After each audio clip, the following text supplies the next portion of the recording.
அனைவருக்கும் மீனூஸ் கிச்சனின் அன்பான வணக்கங்கள்.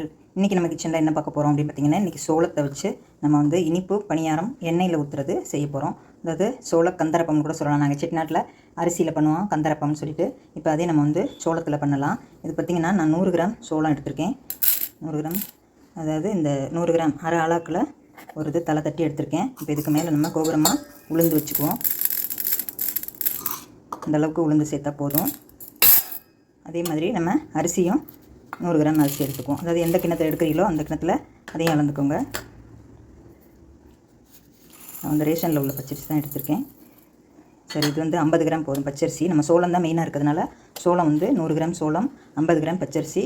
சோளத்தை தலை தட்டிட்டு அது மேலே தான் நம்ம உளுந்து வச்சுருக்கோம். இது இப்போ நான் கம்மி அளவாக தான் எடுத்திருக்கேன். அதாவது 50 கிராம் பச்சரிசி, 100 கிராம் சோளம், தலை தட்டினதில் கொஞ்சமாக உளுந்து வச்சுருக்கேன். இப்போ இதை நம்ம நல்லா களைஞ்சிட்டு நல்லா ஒரு 2 மணி நேரம் ஊற வச்சுட்டு கொஞ்சம் வெல்லம் சேர்த்து ஏலக்காய் சேர்த்து நம்ம அரைச்சி எடுத்துக்கலாம். இது நல்லா களைஞ்சிட்டு ஊற வச்சுக்குவோம்.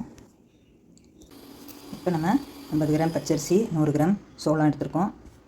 இப்போ இதில் ஒரு 3 ஸ்பூன் இட்லி புழுங்கரிசியும் சேர்த்துக்குவோம். கொஞ்சம் பணியாரம் வந்து கொஞ்சம் நல்லா மெதுவாக இருக்கும். இதையும் சேர்த்து நல்லா களைஞ்சி ஊற வச்சுட்டு ஆட்டிக்கலாம். இப்போ நம்மளோட சோளம் பச்சரிசி எல்லாமே நல்லா ஊறிடுச்சு. இப்போ நான் வந்து இதுக்கு 4 அச்சு வெல்லம் எடுத்திருக்கேன்.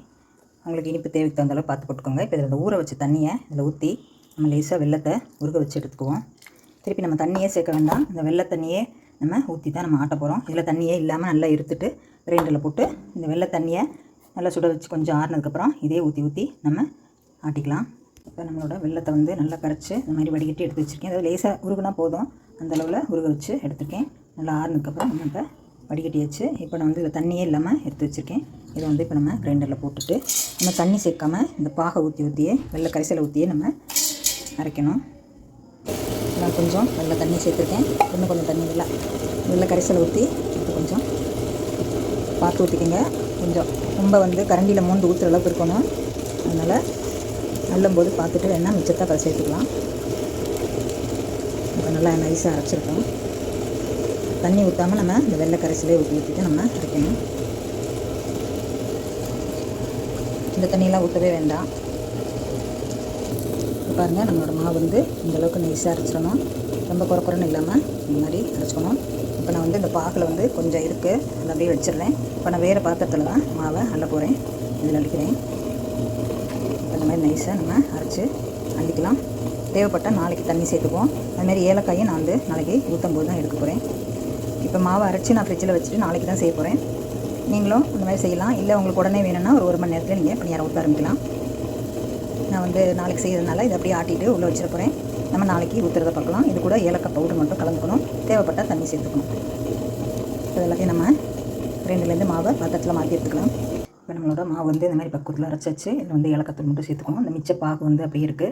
ஏன்னா ரொம்ப வெள்ளம் ஆயிடுச்சுன்னா, ரொம்ப இனிப்பாக இருந்துச்சுன்னா ஊற்ற வராது. அதுமாதிரி கிரைண்டர் கழுவிட்டு நான் தண்ணி இப்படி எடுத்து வச்சுருக்கேன். தேவைப்பட்டால் நம்ம தண்ணி சேர்த்துக்கலாம். இல்லைன்னா அப்படியே நம்ம கரண்டியில் மூந்து எண்ணெயில் ஊற்ற வேண்டியதான். ஊற்றும்போது பார்க்கலாம். இல்லை ஏலக்காய் மட்டும் சேர்த்துக்கணும்.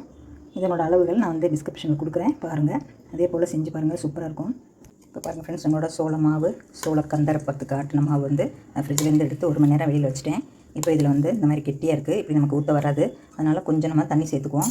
அதுக்கு முன்னாடி கொஞ்சம் ஏலக்காய் தூள் சேர்த்துக்குவோம். நேற்று அரைக்கும் போது ஏலக்காய் அரைக்கல, அதனால் இப்போ கொஞ்சம் தூள் சேர்த்துக்குவோம். பனியாரம் நல்லா வாசமாக இருக்கும்.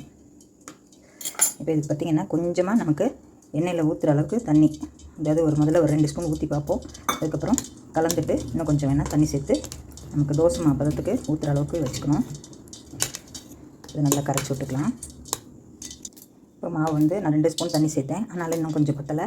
மறுபடியும் ஒரு 2 ஸ்பூன் அளவு சேர்த்துக்குவோம். இப்போ இதை நல்லா கரைச்சிக்கலாம். இப்போ நம்மளோட மாவு வந்து கரெக்டான பதத்துக்கு கரைச்சாச்சு. இதை வந்து இப்போ நான் எண்ணெய் காய வச்சுருக்கேன். கடாய் வச்சுட்டு எண்ணெய் காய வச்சுருக்கேன். இப்போ இதில் நம்ம சேர்த்துக்குவோம்.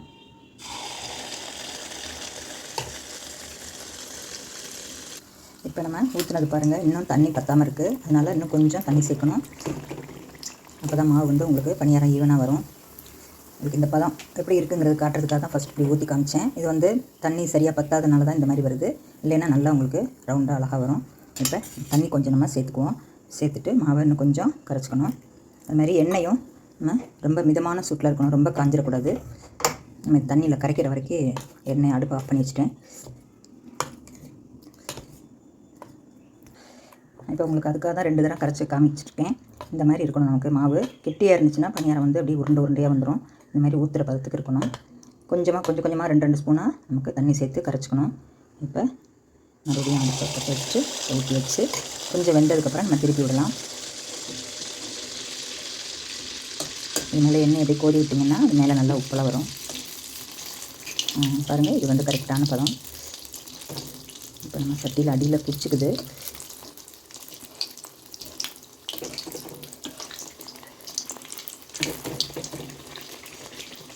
முதல்ல 1-2 இப்படி தான் வரும். அப்புறம் போக போக உங்களுக்கு சரியான வந்துடும்.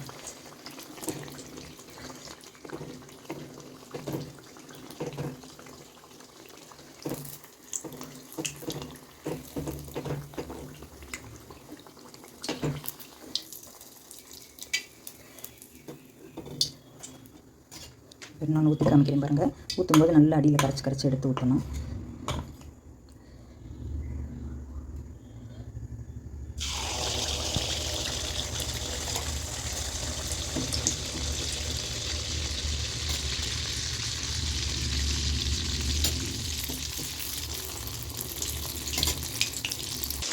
இப்போ நம்மளோட சோள கந்தரப்பம் அருமையாக ரெடி ஆகிட்டு இருக்கு.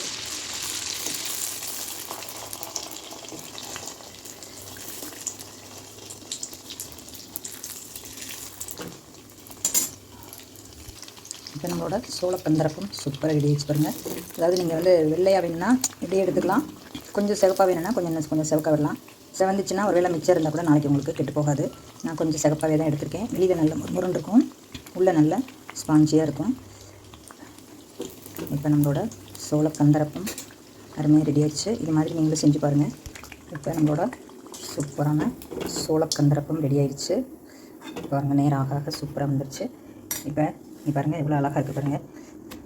சூப்பராக இருக்கும். உள்ளே நல்ல கூடு மாதிரி, வெளியே நல்ல முறுமுறுன்னு இருக்கும் கிறிஸ்பியாக. இது வந்து நான் கொஞ்சம் வெள்ளையாக எடுத்துருக்கேன். ஏன்னு கேட்டால் இது வந்து உடனே சாப்பிட்றதுக்கு உங்களுக்கு இந்த பெரியவங்களுக்குலாம் ரொம்ப முறுமுறு இருந்தால் சாப்பிட முடியாது. அதுமாதிரி இந்த மாதிரி வெள்ளையாக எடுத்தோம்னா உடனே சாப்பிட்டா பஞ்சு மாதிரி இருக்கும். இது வந்து கொஞ்சம் முறுமுறுன்னு இருக்கிறதுனால உங்களுக்கு சாயங்காலம் இல்லை நாளைக்கெல்லாம் வச்சு சாப்பிட்லாம். இந்த பிச்சு காட்டுறேன் பாருங்கள். இப்போ பாருங்கள் ஃப்ரெண்ட்ஸ், இந்த மாதிரி இருக்கும். நல்லா சூப்பரான நம்மளோட மாவில்லாத கிறிஸ்பியான சோளக்கந்தரப்பம் சூடாக ரெடியாக இருக்குது பாருங்கள். இந்த மாதிரி நீங்கள் பிள்ளைகளுக்கு ஈவினிங் ஸ்நாக்ஸாக செஞ்சு கொடுக்கலாம். நீங்கள் கொஞ்சமாக போட்டு, நான் கொஞ்சம் அளவு தான் போட்டிருக்கேன். இது வந்து மிக்சியிலே கூட ஆட்டிக்கலாம். நான் இட்லிக்கு நேற்று அரைச்சதுனால அது கூட சேர்த்து அரைச்சிட்டேன். இந்த மாதிரி வெள்ளை எடுத்தோம்னா இந்த மாதிரி லேயராக நல்லா வரும் உங்களுக்கு. இது கொஞ்சம் சாஃப்டாக இருக்கும், இது கொஞ்சம் நல்லா முறுமுறுன்னு இருக்கும். அவ்வளோதான் வித்தியாசம். இது பாருங்கள், பார்க்கவே எவ்வளோ நல்லா இருக்குது பாருங்கள். டேஸ்ட்டு ரொம்ப சூப்பராக இருக்குங்க. ஓகே ஃப்ரெண்ட்ஸ், இந்த வீடியோ பிடிச்சிருந்தா லைக் பண்ணி ஷேர் பண்ணி கமெண்ட்ஸ் பண்ணுங்கள், சப்ஸ்கிரைப் பண்ணுங்கள் ஃப்ரெண்ட்ஸ். இந்த மாதிரி நீங்களும் செஞ்சு சாப்பிட்டு உங்களுக்கு எப்படி இருந்துச்சுன்னா உங்கள் அனுபவத்தை என் கூட ஷேர் பண்ணுங்கள். ஓகே ஃப்ரெண்ட்ஸ், அனைவருக்கும் நன்றி. அடுத்த வீடியோவில் சந்திப்போம்.